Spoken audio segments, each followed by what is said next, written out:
Welcome to the show, everyone. We have a very exciting guest here today, Keith. How you doing, Keith? Good. Very good. No complaints. Oh, man. It is an honor and a pleasure to have you on the show, man. It's been a while. I've been trying to get you on here. Quite a few people I've been trying to get you on with, man, have been backing out and all that stuff. But I can handle it by myself. That's what I figured. Yeah, absolutely. That's why we're doing this and everything. So, how you feeling today? Good. Great. Good. Blessed. Awesome. I'm glad you are. So, beginning of the show here, I tend to ask my guests a few questions to kind of get everything flowing and all that stuff. So we'll start off easy with one of the favorite questions I have here. If you could have any superpower in the world, what would it be? If I had a superpower? A superpower. Or to help kids. Help kids, like, and how would you do that? Would it be more of like a healing or something like that? Humanity. Kids that are hungry, homeless, and all that stuff. Okay, yeah, help them. That's pretty good. Yeah, a lot of people want to fly, right, and all that stuff. A lot of people want to have super strength. Growing up, when I was younger, I used to imaginary walk through the hallways, shooting like Spider-Man, shooting webs up. Okay, yeah, absolutely. Stuff. Yeah. Okay, good stuff. All right, let's get into another question here. Let's see here. What book has made the biggest impact in your life? Are you a big reader? Do you like to read books or anything? I like to read books. I read the Bible a lot. And then one of my favorite military books was Robert's Ridge, about a soldier. It was a special forces team in Afghanistan that they got caught in a firefight for like 14 hours and they couldn't even move. What happened was they did an area recon on top of this mountain. Yeah. And said everything was good, and secure when they scanned it air-wise from the sky, but then they didn't know that Afghanistan soldiers had already plotted in case they landed there. Really? And they were already ready. Yeah. And this guy survived. One soldier died, but this guy survived the fight after being wounded and everything. Okay. Yeah. Interesting. That was one of my favorite books. Wow, that's good. Myself. The book that comes to mind is Extreme Ownership. That is written by retired Navy SEAL Jocko Willink. He is also a podcaster and entrepreneur and all that stuff. And that was one of the main things that I really took out of it was owning a lot of things, pretty much owning everything in your life, in your world, like even the mistakes. And actually admitting that you have mistakes and all that stuff, which a lot of people are very stubborn and all that stuff that don't admit to their own flaws and mistakes. And I feel like you can learn from your mistakes. You're not always right. You don't always have the right answers. Mm-hmm. That's how life is. You're just learning as you go, pretty much. Yep. So I feel like that has been a big impact, especially Jocko Willink himself. He's also one of the people that I emulated pretty much to create this podcast and all that stuff. So it's pretty interesting. It's good stuff. All right, here. Let's get into the next one here. If people, let's see here. If people come with a warning label, what would yours say? They come with a warning label? If people had a warning label. Oh. Like if there was a warning label on my forehead. Right. Or across my chest or a bubble or something like that. A red flag. I have to be careful how I approach it. So yeah, just like in real life, it's called discernment. You know, you can tell when somebody's blowing smoke up your butt or not. You have to use discernment. Like, okay, is this guy really sincere or just, you know what I mean, trying to get over? Yeah, if they have a warning label, then it's already pretty evident. I'm like, depending on what type of warning it is. If it's extremely hot or cold or something, then you got to watch out. Know how to approach them. So what would your warning label be? Mine would be proceed with caution. Proceed with caution. Oh, that is pretty good. That's pretty good. Mine would probably say overthinker. Overthinking. Yeah, I do a lot of. I overthink a lot of things. Right. And not too much action, which I'm trying to change in my life and all that that's stuff. That's a form of procrastination, also, right? Yes, absolutely. So that's definitely. But I do like to. I don't know. I do like playing the game chess. So I do like to think like, 3 or 4 moves in advance. It's kind of like having computer, or you play with people.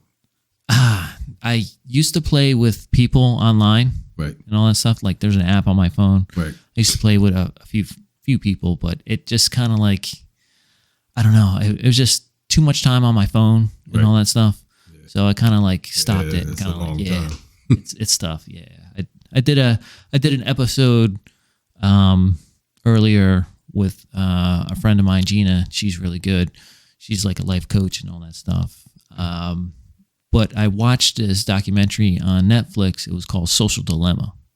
One of the guys that we used to work with, or I still work with, he mentioned it to me. He's like, "Hey man, check this out, blah blah blah," and all that stuff. So I watched it, and it was talking about how social media and everything is an addict, pretty much, making people addicted to their phones and everything. Oh, big time! And all that stuff, big time. So that's something that that's part of the problem, I feel like, nowadays with society is that social media, that stuff. It's funny you mentioned that when we run groups at the rehab. I'll make a comment. I said, before I start a group, I said, I appreciate it if you put your phones away.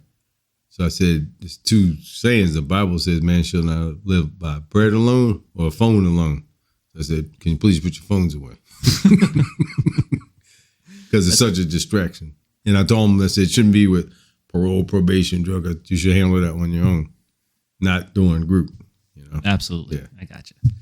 Just to give you a little bit of your information, you work for a rehab, right? Yes, I work for Behavioral Crossroads. Behavioral Crossroads and stuff. But we'll get into that a little bit later. That'll be the main topic of the show. Just so people are like, oh, this guy's in a rehab, and all that stuff. So the kind of like, quell the people like, oh, this guy's in a, he works for rehab, all that stuff. So good stuff. Good stuff. All right, let's see here. We got one more question here for you. Where are we at? Which trip and where did you go change your life for the better? I've been on a lot of different vacations. Dominican Republic, Mexico, Riviera Maya. Other than those, probably went to Montego Bay, Jamaica. That was really fun. This trip, probably the trip that changed my life was probably Iraq. That trip. Yeah. That was a whole different experience versus vacation. Well, yes. I mean, that's something that changed your perspective on life and all that stuff. Mm-hmm. Yeah. Man, that's crazy.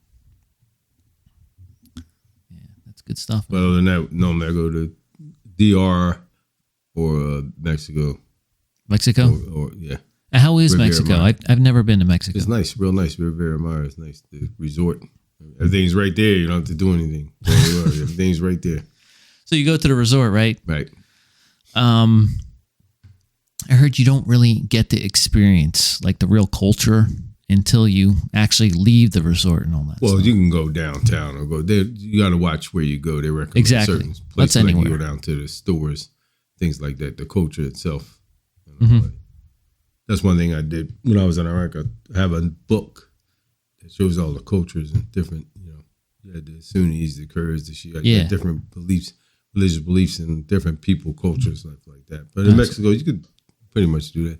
Or when we went to, I think we went to Puerto Rico for one night in the Cayman Islands, and I always look up the history of the slave ships and slavery through those countries. The biggest one was Barbados, because they had a giant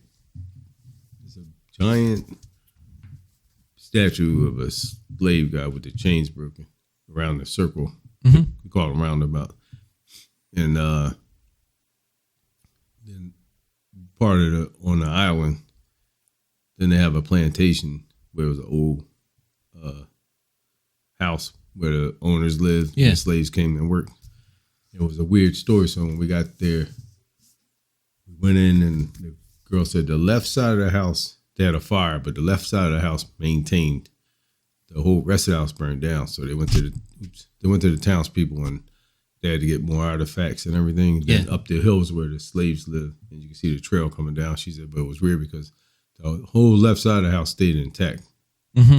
That's crazy. It was weird when you walked in this plantation house. I was like, wow. It was just a strange feeling. Wow. Yeah. That's crazy. So that was very interesting, you know, like that. So when I go on vacation, I always try to look at the culture of where you're going to learn about. That's pretty good. Yeah. Soon I'd like to travel overseas in different countries and all that stuff and kind of experience their cultures and everything. Now for me, when experiencing other cultures, I tend to feel like food is a big thing. Right. So is there any type of foods or something that you really enjoyed when I was in Germany, I enjoyed the Danish was outstanding. Every day once we got done training, I'd go down to the Danish shop. And then we went to a guest house one time, and the best was the veal schnitzel. Okay. Original, and it was like that thick. And then the guy came out and says, I have a surprise for you. And it was a plate full of French fries. But the veal schnitzel and the French fries the size of a turkey plate. It wasn't regular size plate. That's how big it is. Then the Sergeant Major and the other sergeants were eating knockwurst. It looked like a giant slab of Spam with the jelly on it. And they were just cutting it. It was I'm like, to me, that had like a supersized pork chop, the veal schnitzel, but it was good. But when I came back to the States, they had a place in Fort Dix, but it doesn't taste the same, man. Nah, it never tastes the same. But yeah, and the beer is warm off the tap, but the Danish was really good. I used to go every day. Interesting. Well, on to our main topic here. Basically, Keith, you were in the military. You served in the military. I want to say thank you for your service.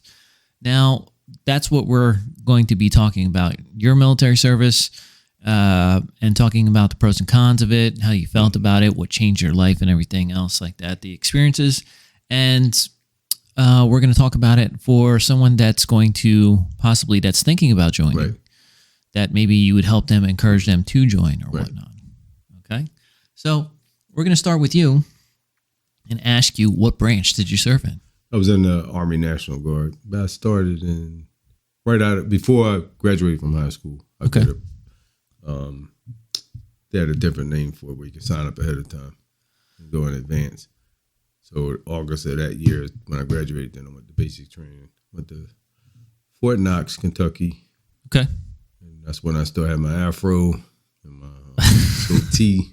And then you sit in that chair, and it's like 4 barbers they're like 90 years old. And you're just shaving your head? 3 swipes. And they'll ask you how you want it. And like a dummy, you answer the question. Oh, can you keep it low? Or all that? And like 3 swipes. Then I had a little tail too. That was a shag back in the day. People don't know about that. No idea. Then I remember the day to the T. I had on green plaid pants, a green shirt, and a green vest shirt, and penny loafers with pennies. I used to put the penny in.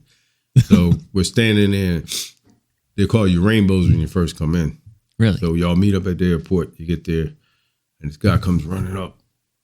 Not NCO, non-commissioned officer at the time. You know what he was. Yeah. He had a little helmet lying on. He's screaming at you.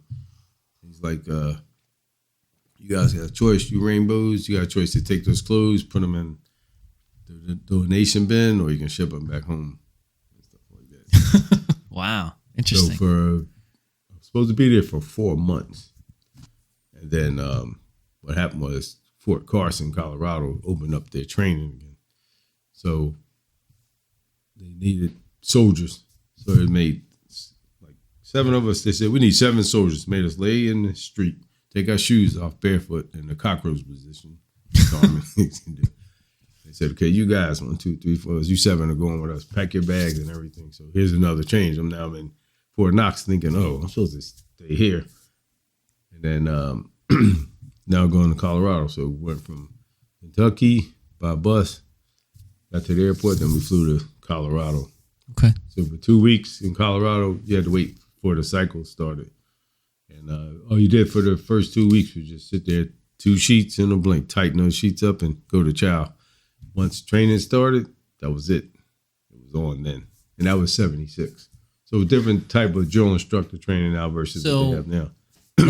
What year did you join? 76. 76. Now, when did Vietnam ended? That was already ended.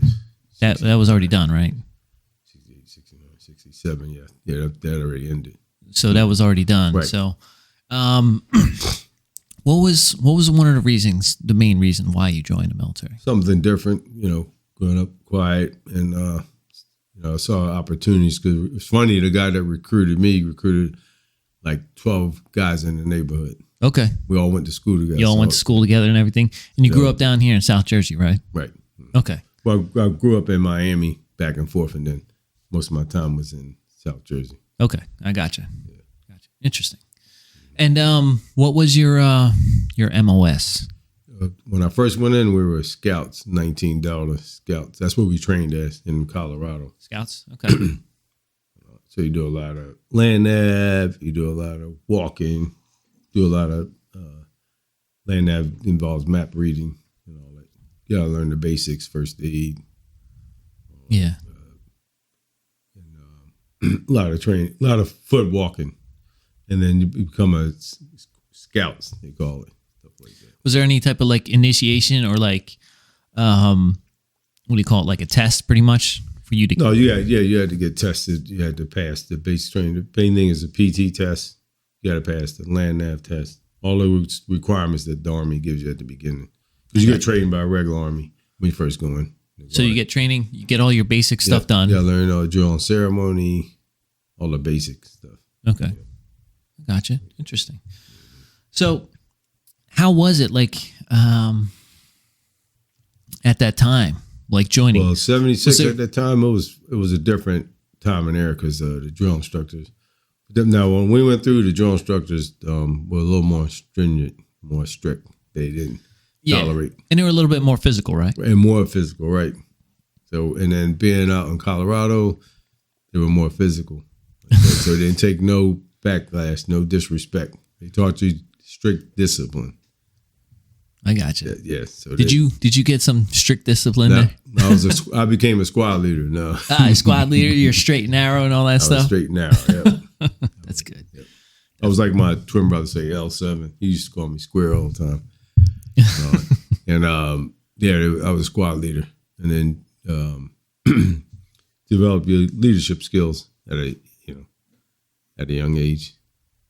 So it was fun, because you have good days and bad days. Now out in Colorado, the 7,000 feet above sea level. Yeah. So the clouds would come down to the top of the door. You walk outside that door, and the clouds. Be clouds out there. So now the drill instructor said, "Oh, you guys ain't getting away. We'll start training at 3:30. We'll just change the shift 3:30 to 11:30." Yeah. So you see the clouds, or sometimes you have the hailstorms. You see hail the size of quarters coming down. What part of Colorado? Port Carson. That was right near Colorado Springs. Colorado Springs. Okay. Or NORAD. Was it really cold? All that stuff? Oh yes, they had the cold moments and hot moments. It gets cold out there. Lots of snow. One summer it snowed 27 inches. The guy just showed me a picture the other night. He was from Colorado. He said, "Johnson, look at this picture. Snow is about 8 feet high." Yeah, man. Yeah, it got so cold at night when we got permission to start a fire, and the tent was like brick. You gotta touch the tent. Really? That's how cold it got. Wow, yeah. Man. Jeez. It gets really cold. Then along with that, you got coyotes, wolves. You got all nature out there, which is cool. But when you wake up the next morning, you see all these footprints around the tent. And the drill instructor says, "You guys thought you were alone last night? Look around the tent. You see all the footprints from the coyotes and yeah, yeah, and the snakes galore." Oh, I bet. With the snakes, I became the PT champion in my platoon. Oh yeah. The drill instructor used to play tricks on me all the time with snakes. Really? Yeah. You're deathly afraid of snakes. So I became now I'm not, but I mean, if I see them, I'll deal with them. But when you're in basic training, one time they called me to the office and they said, "Private Johnson." Now, I don't know what it is about New Jersey. They love picking on people from New Jersey. I heard you like chocolate chip cookies. I'm like, yes. And he had a brown paper bag, and he goes, "Go in there and get some." My wife made some, and it was a snake in there. I bust right through the office. Oh man, gone. Jeez, like that. like, get back here. Then a couple of times we'd be marching and just throw them up in the air and hope they hit whoever in the formation. Landing on somebody. All 30 guys just spread out. Because Fort Carson's a big post. So when you're out there in the field training, it's wide open. So when they threw the snake in there, you had 30 guys just running for miles. Like, get back here, get back. And I was like, yeah. Then another time I was sitting down eating in the grass, and he already had killed it. And he goes, Johnson, I got something for you. I'm like, oh, man. Oh, man. Yeah. You already knew. So he ended up taking that one and cooking it. Oh, okay. Passing it around. Tastes like chicken. Like that, yeah. So what is one of the strangest things you've eaten? What's that? Didn't actually, with the snake, I played a good one. I moved to the back of the formation. I was supposed to be up the first squad leader. Okay. But when he said fall in, when I knew he was giving out snake, I ran to the back. So since you said that you were deployed in Iraq. Right. Did you eat anything weird out there? Ate in Iraq was they still make the bread from the oven. The foot bread? Yeah. Yeah. And it looks like pancakes. Almost. So some of the soldiers brought me that, and they have this looks like banana pudding dip that they use to go with the bread, but it's so bland. It's like, I guess you got to acquire a taste for it. And one guy had some Iraqi candy, but most of the tribe was the bread.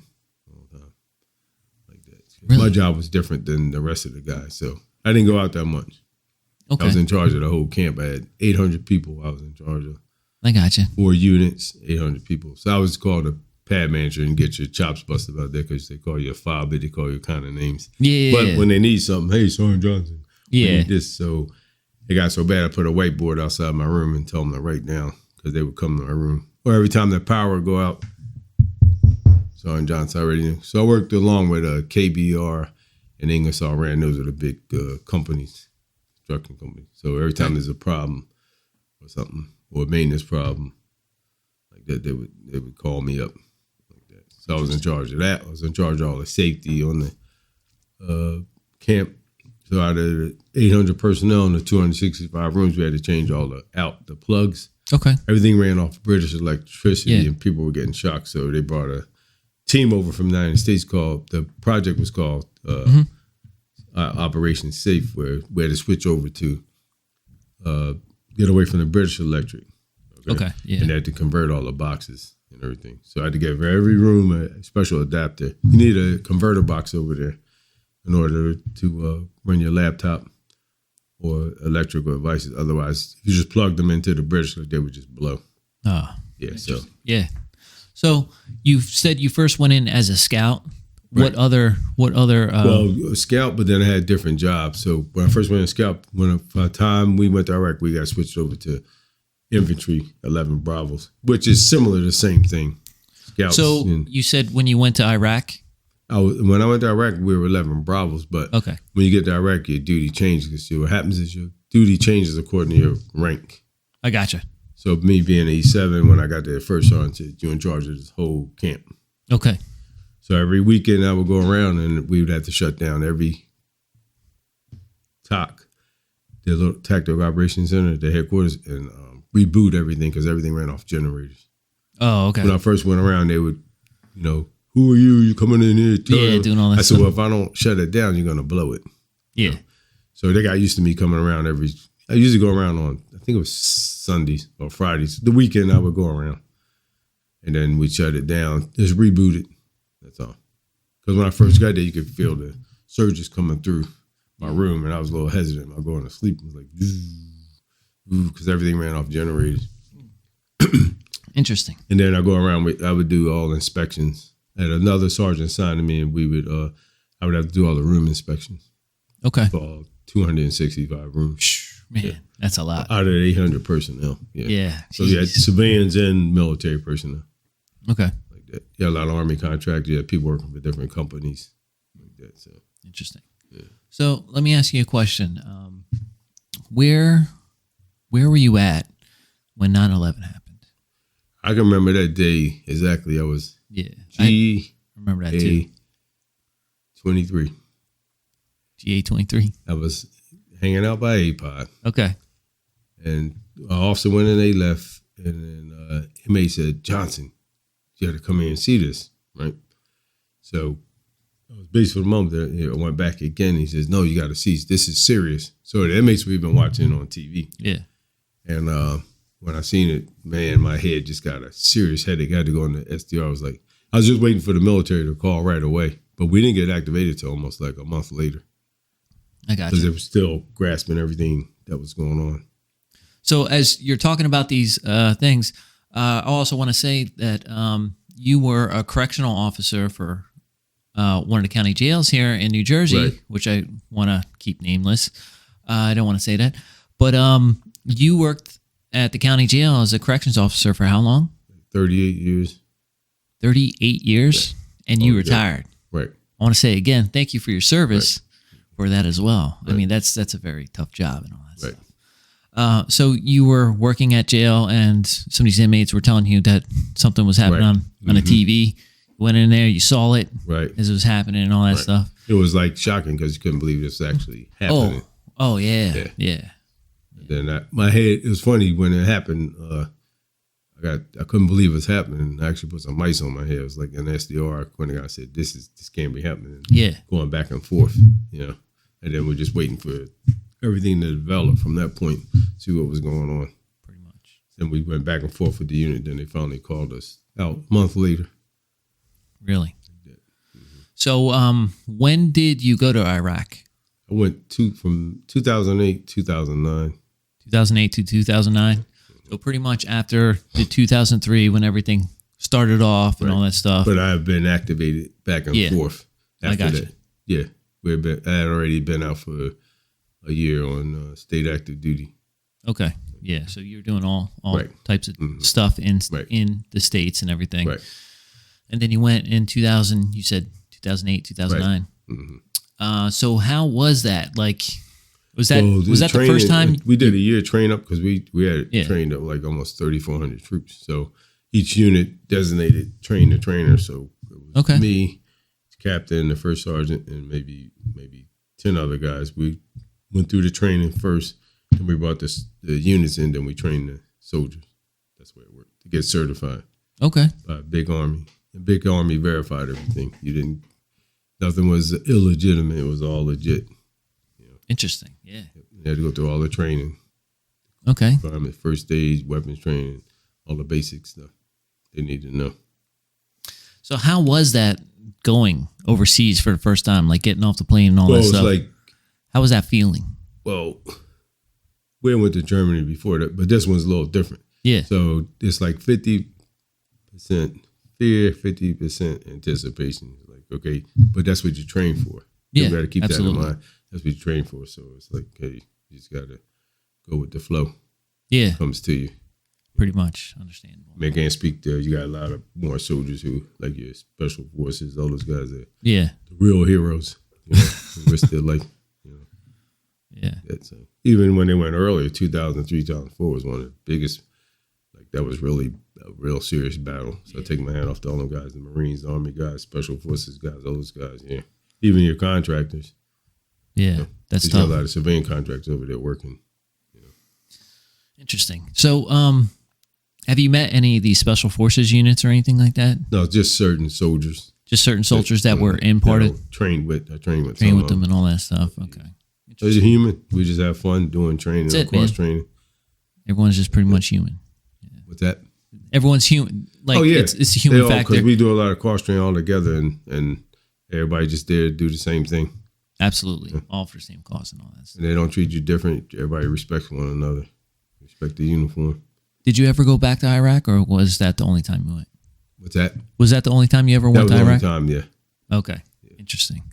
And what are some of the, we'll say, the negatives? Like, a lot of people don't want to talk about the negatives and all that stuff for going to a combat zone and all that. Would you be willing to touch upon that and like talk about it? Really not much. I mean, it's you're there, you do your training, what you train for, and then the goal is to get there safe and bring everybody back home safely. I gotcha. But I mean, some of those, like that high stress level, has that affected you in your pretty much daily life and all that stuff? Were you able to deal with the stress? No, it really wasn't just because you're trained to do your job and you just do your job. I mean, if we had soldiers that identified as having issues or something, they had help for them. I gotcha. We give them help, stuff like that. But for the most part, everybody just trained. They're already trained because you trained up to that point of what you going into and coming back. So I see really too many problems like that. Like I said, unless the soldier had a problem, something we get them to help. Interesting. And when did you retire from the military? 2016. 2016. So when you got in, what you said, 70? 40 years. 40 years in the military. National Guard. Yeah. Long time, right? I'm 41 years old right now. You pretty much were in the military my whole life, pretty much. I'd have to say, or that whole expansion and all that stuff. And you were a corrections officer for how long? Right, 38 years. 38 years? Right. And when did you start as a corrections? Originally 81, and then once I became certified, civil service 84. 84, pretty much. So you started working at 81. I was born in 82. Look at this huge generational gap and all that stuff. Right. And I had the pleasure of actually working with you. Right. And during the time that I worked with you, I looked up at you as a leader and all that stuff, someone to learn from and everything else like that. And you've taken all your experiences from the military as well as a corrections officer, and you are now working at Crossroads Rehab, right? Mm-hmm. And you're able to share your experiences and all that stuff with people? The experience with that comes from my personal experience because working law enforcement and then working in a rehab, the clients frown on that because even though I explain to clients all in one circle, law enforcement and drug addiction, or 1-2 in the courts. It's from my sister died from drugs and stuff. So that's the whole reason why I started my program. Really? Yep. Mm-hmm. That's tough. And she was doing drugs back in the 70s, 80s at a different time, where there really wasn't much drug treatment like it is now.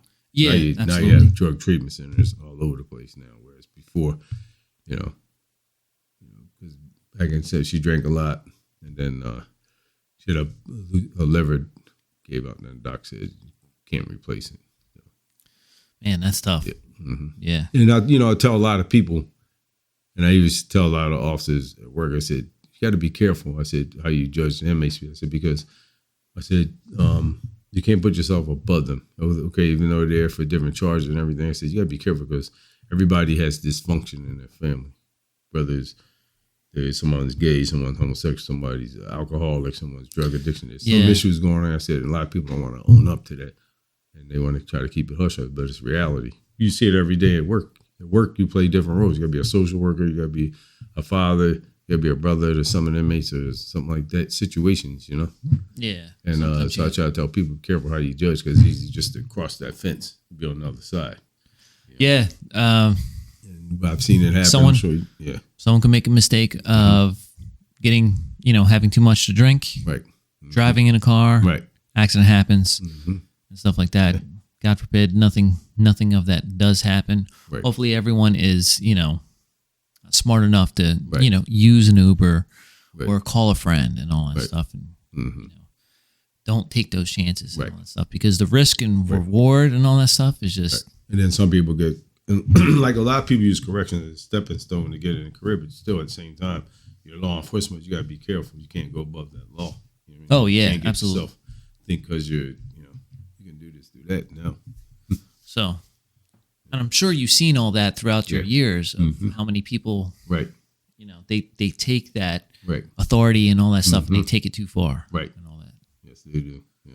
And a lot of times, from what I've seen, and I'll never forget this, when I was in the academy, someone said to me, if you can't follow the law, how can you uphold the law? Right. And that was pretty powerful when he said that stuff to me. So like certain people I've interacted with, was it a drill instructor or whatnot? And, the things that they said, like some of these things like really stick out to me. Right. And that's one of the things I was like, man, that's pretty good. Right. Like if you're not following the law, how can you uphold the law?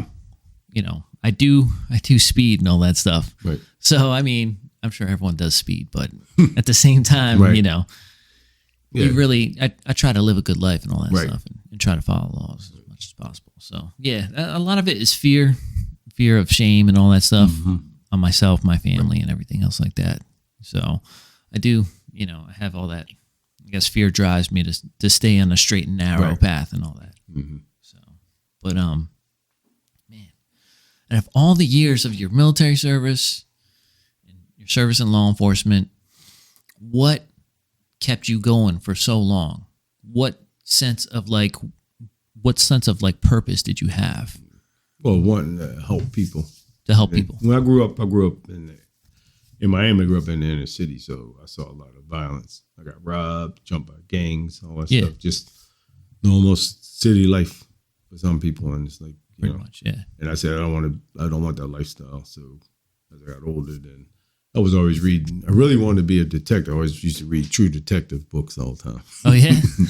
I always wanted to be a detective and stuff and all that. And then I had a little stint with police department that didn't work out, and then went to the sheriff's department, and then from there in corrections. Interesting. But always wanted to do something to help people. No, that's good. That's good.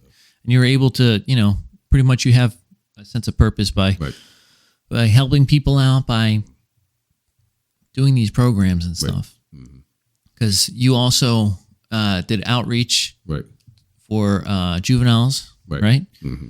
Because I feel like that juveniles are pretty much, or children, they're the most impressionable, and I feel like they're the most misguided. Yes, they need the most help, and they do need the most help and all that stuff. Because I was at Harbor Fields. The warden was nice enough. He actually warden council helped me out a lot with my programs, and he supported me. Yeah, and everything. And I was at Harbor Fields for like 6, 7, 8 months working with those juveniles, and it was tough because a lot of them already experienced life. They could sit down with you and help you out with their lifestyle, what they've already been exposed to. And then from there, been out to doing community outreach. I do program presentation in the community, stuff like that. I have moms or parents call me up and I work with their kids. I have my own life skills program too, but at individual classes. So I'll sit down with that kid and whatever it is, disrespect or behavior or something, and work with them like that. And then usually it works out pretty good because after a while they're like, we don't need to see Officer Johnson anymore. I'm doing good. You don't have to come back. You don't have to call and check on me. I'm doing good. You know what I mean? So it's funny. I'll call some kids up and they're like, he's doing good. He don't want to talk, so he's doing good. I said, all right. But I do it in a constructive manner. Because like with Scared Straight, a lot of people refer my program. I said, my program is not Scared Straight. People kept referring that. And I said, no, my program is about awareness.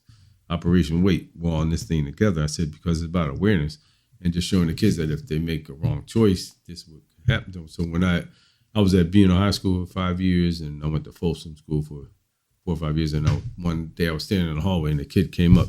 They were running B-Pod to the gym, and the kid comes and says, "Oh, John, talk to you real quick, man." He said, "You came to my school, man. Messed up on the weekend, man. Should have listened to you." He said, "But I didn't listen. Now I'm caught up in jail and stuff like that." Yeah. I always remind him, I said, just that one weekend can get you, in trouble hanging with the wrong crowd. Oh, absolutely. PPT, people, places, and things. People's places and things. Always get you in trouble. Yeah. Exactly. And then now we had a couple of young juveniles. It's sad because you see the same juveniles from Harbor Fields coming over to the jail. Oh, it's yeah. like a graduation. It's like a middle school to high school.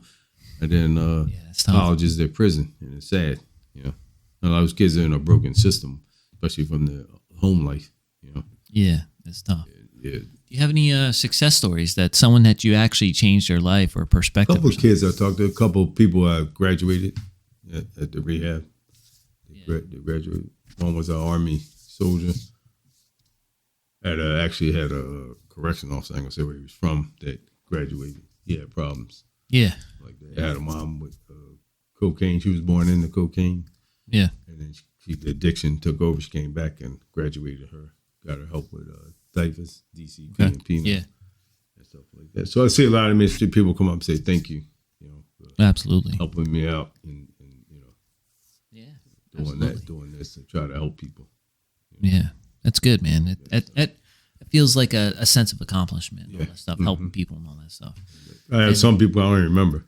Say, hey, thank you. They always see me at Wawa. Someone say thought process. They always teach me about the thought process. So you've remember that. You've helped so many people, man. Yeah. So many they people. remember that and they'll say, thank you, man. Thought process and doing good and all that. Like even a couple of kids I had talked to in the jail early, they only had minor offenses. I said, you can join the military. I ran to one kid. He goes, hey, I'm doing good. I joined the military. Told him what to do. Another thing I try to tell people too is I said, nowadays, if your kids wants to join the military, it's a great thing. It's not a bad thing because some kids I remember I used to do recruiting. Some of the kids said, oh, we're going to go to war. And I said, well, it's taking an oath. You're protecting your country. Okay. And I tell them now, if you're going to go in the military, get a job that's going to help you on the outside. Don't do it like we did years ago. We put on the war paint and the camouflage and ran through the woods. And when you retire, or what job are you going to do with that? So I said, try to get in military police, intelligence, electrician, or something that's going to be rewarding on the civilian side like that. They just have to score higher on the test, but for a certain position. But I tell them, try to get a job that's going to help you on the civilian side. Like interesting. So if you're going to join the military, it's a good thing. It's not a bad thing. So you get discipline and a direction in their life. Yeah, that's the benefits of joining the military and all that stuff. Having structure, everything else like that. That's good. That's good.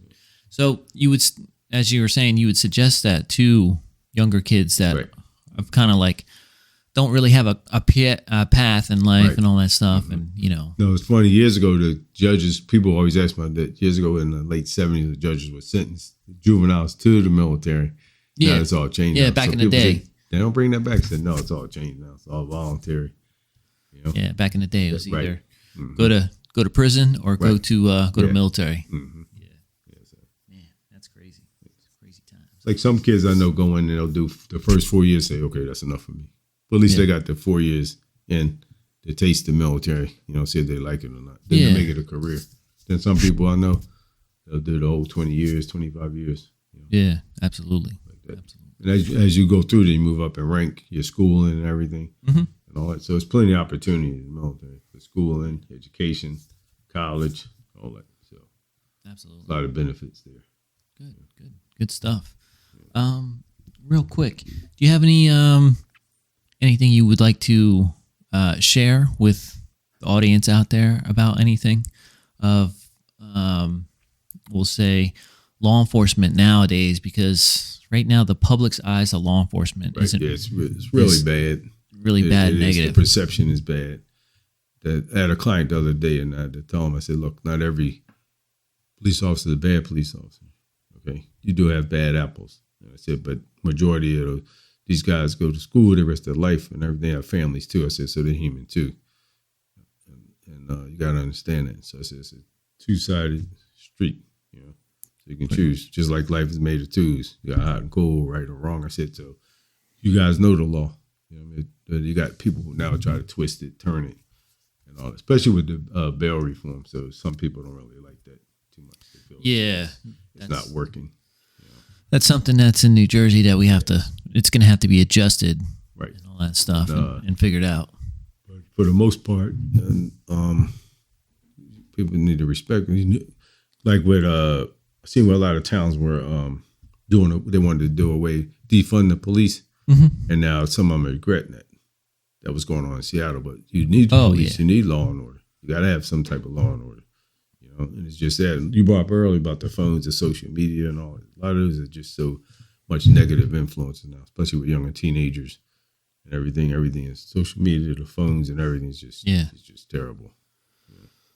So the way that you're seeing, since you dealt with juveniles, I've dealt with juveniles a little bit. Do you think there's any hope? Is there hope for the future?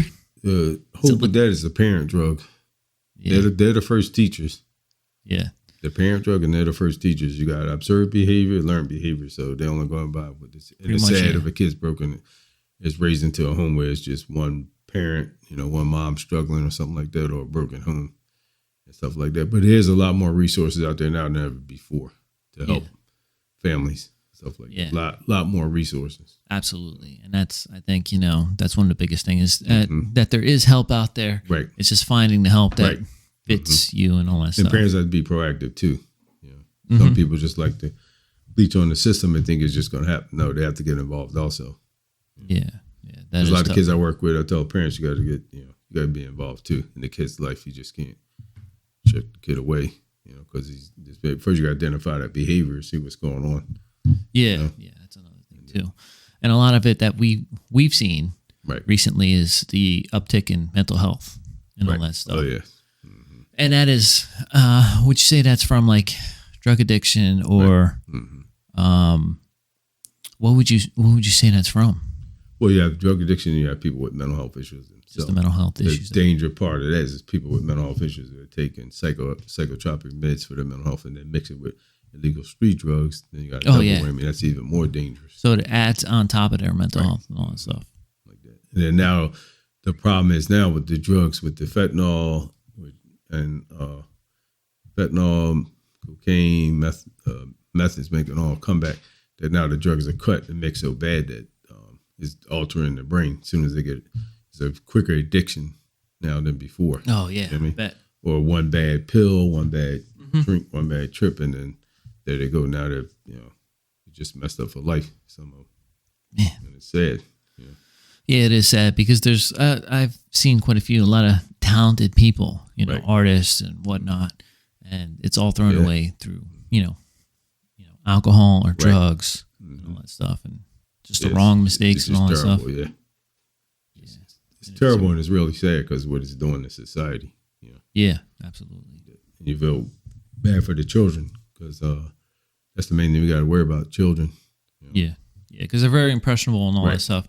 And as you said, what they see is what they pretty much learn. So, and they're always watching. Kids are always and then watching. with the social media on top of that, it's just social media and their influencers and all that stuff. Cultures. So you got a lot of subcultures too, where these kids, they're doing things, their own way or watching, they emulate other people the wrong way. They want to be cool this way, that way, and may not be the right cool. Absolutely. I actually put a program on it's called Being Cool in School for the kids. Okay. And it's a PowerPoint that I use when I go out to the schools. They see Interesting. How cool they are. And I question them. If they're that cool, I said, then are you do you have straight A's? Are you helping the teacher out? You helping out at home? Then you see their hands drop. I'm like, well, if you want to be cool, then be the right cool, not a cool fool. Yeah. Like that. That's cool fool. Yeah.